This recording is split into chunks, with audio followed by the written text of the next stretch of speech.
Bonjour à tous et à toutes, on se retrouve dans cette nouvelle vidéo où je vais vous expliquer ma stratégie d'investissement sur mon PEA, mon plan d'épargne action.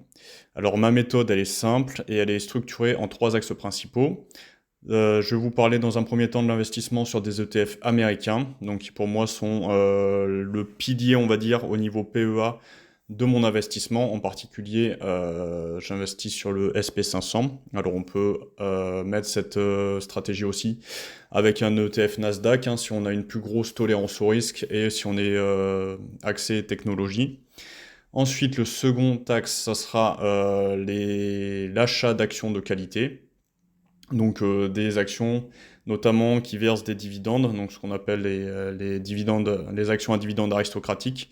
Et enfin, une toute petite partie de mon capital au niveau de mon PEA est utilisée pour investir dans des actifs, on va dire, risqués, où j'utilise l'analyse technique pour me faire plaisir, pour faire fructifier une petite partie de mes placements.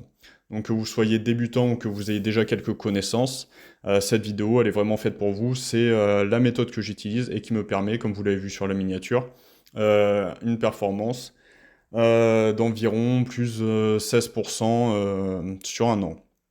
Donc on va attaquer tout de suite dans le vif du sujet. Donc la première partie, on va parler de l'investissement sur des ETF américains. Donc on va commencer par ce qui est le pilier de ma stratégie, investir une bonne partie. Donc pour moi, ça représente environ la moitié ou même les 2 tiers de mon portefeuille sur un ETF américain. Alors pourquoi les ETF? Donc les ETF, vous le savez certainement, c'est un panier d'actions. Et en fait, il va y avoir la réplication d'un indice qui est coté. Donc là, vous avez par exemple sur un SP500 les 7 magnifiques hein, qu'on appelle. Donc vous avez du Apple, du Microsoft, du Nvidia, etc., du Tesla. Donc vraiment des actions solides. Et ce qui est intéressant avec les ETF, c'est qu'une action, voilà, elle peut tout simplement être rayée de la cote. Hein, au bout d'un moment, si la société ne fonctionne plus, si elle est trop endettée, etc. Et là, vous perdez tout votre argent. Avec les ETF, c'est quelque chose qui ne peut pas arriver vu que c'est la réplication d'un indice. Donc ça, on le verra par la suite. C'est quelque chose d'intéressant. Je pense que je vais vous faire après des vidéos, 3 vidéos qui vont être plus axées sur les parties pour vraiment approfondir le sujet. Donc pourquoi je mise moi personnellement sur l'économie américaine? Parce que c'est tout simplement la plus dynamique du monde. Historiquement, elle a montré une croissance régulière, malgré des périodes de crise. Hein. On se rappelle du crack de 29, enfin on se rappelle, on en a entendu parler parce que je pense que la plupart d'entre vous n'étaient pas nés, moi y compris. Les grandes entreprises américaines sont souvent des leaders mondiaux dans leur secteur respectif et elles sont tout à fait mondialisées. Par exemple, vous prenez Coca-Cola, elle fait des ventes partout dans le monde. Vous voyez Microsoft, pareil, elle fait des ventes partout dans le monde. Donc ça donne une solidité de marché et des perspectives de croissance à long terme. Donc moi, j'utilise du coup un ETF SP500. Donc alors de mémoire, c'est un ETF moi qui est sur BNP Paribas, c'est l'émetteur. Après il y a Amundi, il y en a d'autres. Et vous bénéficiez donc de cette diversification sur les 500 plus grandes entreprises américaines, sans avoir à acheter chaque action individuellement. Donc cela permet pour moi une réduction du risque, tout en accédant à une croissance potentielle importante. Donc pour rappel, à long terme, les indices américains ont historiquement performé avec un rendement moyen d'environ 10% par an. Donc si on se positionne, si on regarde l'indice SP500, on va passer en mensuel directement pour avoir un ordre d'idée. Donc vous voyez que ça c'est l'indice SP500 depuis voilà, ça remonte à quand? Donc là on remonte à 66. Si on prend quelque chose, on va dire, sur les 40 dernières années, donc on va se retrouver en 1984. Hop, 1984, on va essayer de tomber juste. Donc on va arriver hop, en novembre, novembre 84. Et on se retrouve en novembre 2024. Et bien tout simplement, vous avez une performance de 33 571%. Donc concrètement, si vous aviez investi 1000 euros en 84, et ben vous multipliez tout bonnement votre investissement par 35. Donc vous auriez pour 1000 euros investis 35 000 euros actuellement. Donc c'est quand même assez impressionnant. Et on peut aller sur le Nasdaq si vous voulez, qui va être encore plus performant. donc l'indice Nasdaq. On va se remettre dans les mêmes configurations, hein. On va aller sur du 84 si on remonte jusque là. Donc on peut même pas aller jusqu'à 84, on va aller à 86. Hop, et sur du coup 38 ans, vous avez une performance tout bonnement hallucinante. Vous multipliez votre investissement, donc les 1000 euros investis, par 140. Donc vous auriez, pour 1000 euros investis, 140 000 euros dans votre portefeuille. Donc voilà pourquoi personnellement j'investis sur les indices américains qui sont pour moi plus intéressants que les indices européens. On peut aller voir sur le CAC 40 par exemple. Hop. Et vous voyez que ça va pas être la même musique. Donc c'est quand même intéressant, mais pas autant que les marchés américains. Donc pareil, on va pas pouvoir remonter très très loin. Bon, on va remonter en 87. Et vous voyez 87, on va prendre même le plus haut, hein. Hop. Donc mars 2024. Vous avez 720%. On est loin des 14 000 au niveau du Nasdaq ou des 3500 du SP 500. Donc voilà pourquoi personnellement je privilégie les ETF sur les fonds américains et vous avez des ETF qui sont éligibles au PEA concernant les indices américains. Donc ça, c'est vraiment la première partie de ma stratégie, les ETF. Donc ces ETF ont aussi l'avantage d'être peu coûteux en frais. Vous avez des frais à l'achat et des frais qui sont de l'ordre de, sur le SP500, l'ETF, c'est 0,12% par an, il me semble. Ce qui augmente la rentabilité nette de l'investissement. Avec cette méthode, on peut donc capturer la croissance du marché américain de manière simple et efficace. Vous ne vous posez pas 36 000 questions, vous investissez et vous laissez fructifier. Ensuite, le second pilier, moi, de ma méthode, c'est les actions à dividendes aristocratiques. Donc, qu'est-ce que c'est concrètement? Vous avez ce terme qui provient notamment des États-Unis avec Coca-Cola, Johnson & Johnson, etc. Mais en France, on a également des belles sociétés qui sont cotées et qui sont des sociétés à dividendes aristocratiques. On peut prendre par exemple LVMH, Hermès, Air Liquide, voilà, vous avez vraiment des sociétés qui année après année, vont verser des dividendes.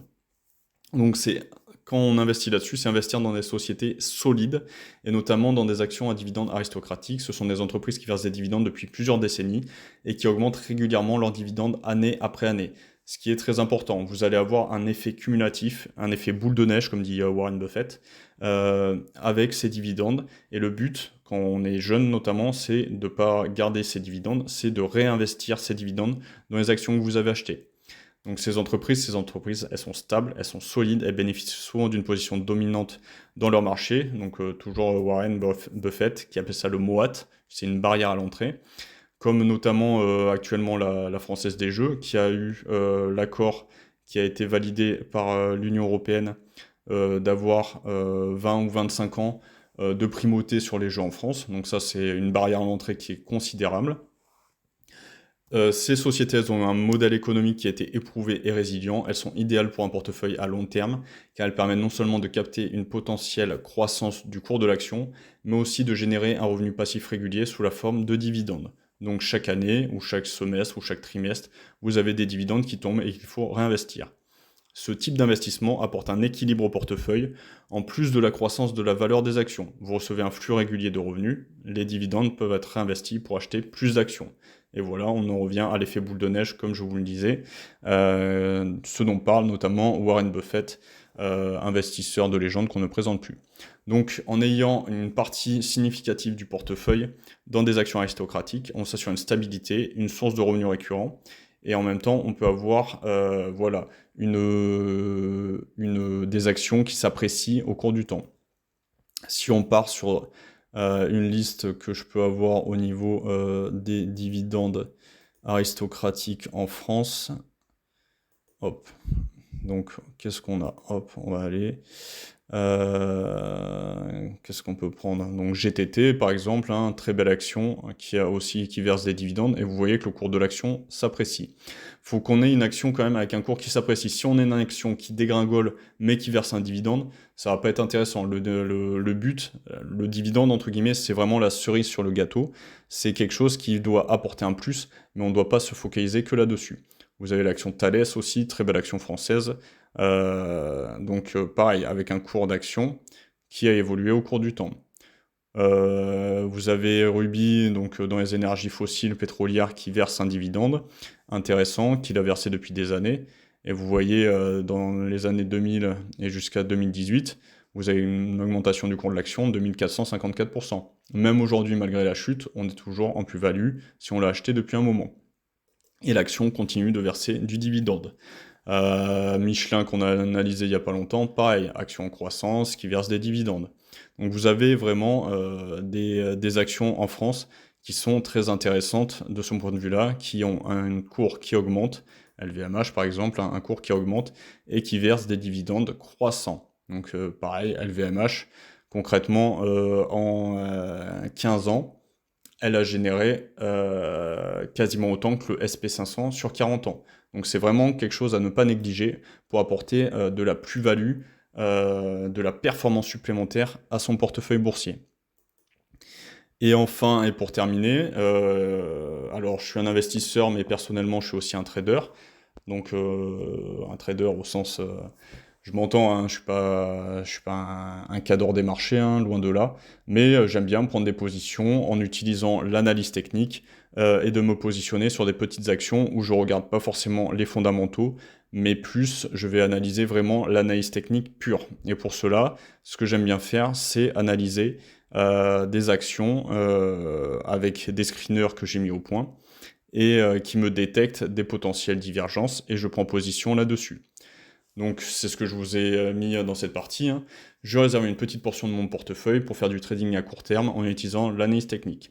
Ici, il s'agit de se positionner sur des mouvements de prix plus rapides et donc potentiellement plus risqués, mais avec des opportunités de gains plus rapides également. Mon outil préféré, comme je vous l'ai indiqué dans cette partie, c'est le RSI, pour Relative Strength Index, qui mesure la force et la vitesse du mouvement de prix d'une action. Un des signaux que j'utilise beaucoup, c'est la divergence RSI. Quand le cours d'une action évolue dans une direction, mais que le RSI montre une tendance opposée, cela peut signaler un retournement de tendance à venir. Par exemple, si le prix augmente mais que le RSI baisse, cela peut indiquer que la hausse est en train de s'essouffler et qu'un retournement baissier est probable. Et inversement pour l'achat. Bien sûr, cette partie est plus risquée, c'est pour ça que j'utilise uniquement une petite part de mon capital que je suis prêt à perdre sans mettre en péril la performance globale de mon portefeuille.